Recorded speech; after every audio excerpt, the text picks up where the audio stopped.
Hi, this is Stacy Ward presenting on Teacher Leader Model Standard 1.2. And this has been a great example of modeling how to present ideas, in that trying to figure out how to use screencasting in order to present an idea. We have used our entire team. I think we've all been talking to each other and trying to figure out the quirks in screencasting, and I don't believe I would have been able to figure it out all by myself. So that in and of itself is a great example of how important collaboration is in effective teaching and certainly in effective leadership. So the first thing I want to present was this little article on collaboration in effective schools.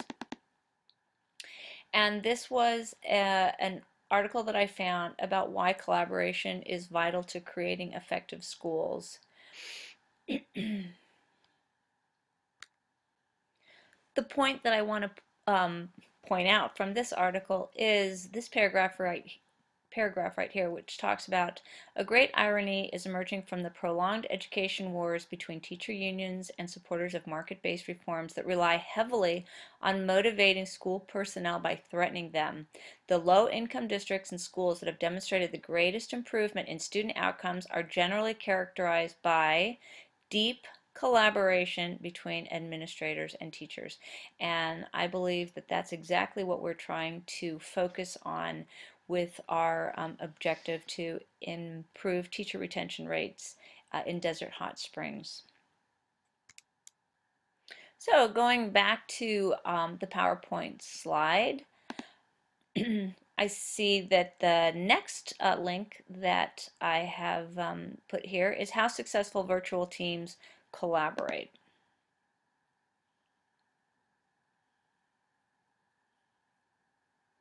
And clearly that is not where I expected to go, the Harvard Business Review advertising. So I'm going to stop this recording and problem solve. This is an article that is not necessarily specific to education, but basically it talks about how collaborating, working together can be very productive, but it isn't always productive, and there's a big difference, as it says here. There's a big difference between merely working together and truly collaborating with one another. And so collaborating, I think we all know this and understand it, that there's an awful lot more involved than just, okay, we're going to get together and we're going to work on this project. It really is a very complex way of approaching problem solving or approaching a project.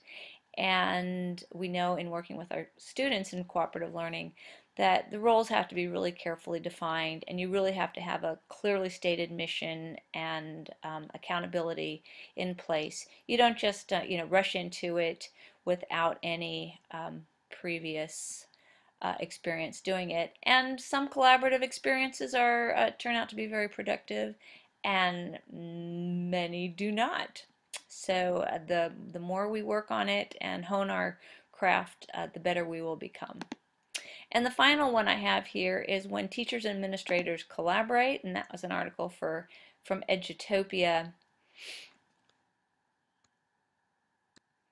This last link to the article, when teachers and administrators collaborate, really focus on the fact that we are in a world of rapid change across the board in all aspects of education.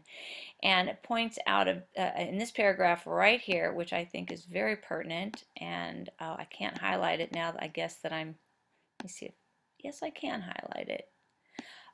It says, but too often the rhetoric of change indicates that it is being done to teachers, not with them.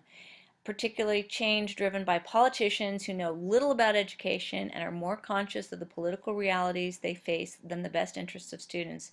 And as we have learned from education reforms past, that type of change is doomed to fail.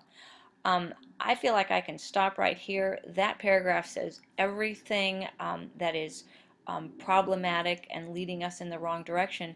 And I believe that our whole purpose of this Leadership Academy and their Desert Hot Springs leadership project is to change that aspect of education in Desert Hot Springs, is to bring the teachers into the whole decision making process so that we create professional capital among our teachers and we can start moving forward and dealing with this problem. And when I say problem, it's such an understatement of teachers not feeling like they're part of the solution and feeling like the expectations are unrealistic and that they weren't involved in any of those set expectations.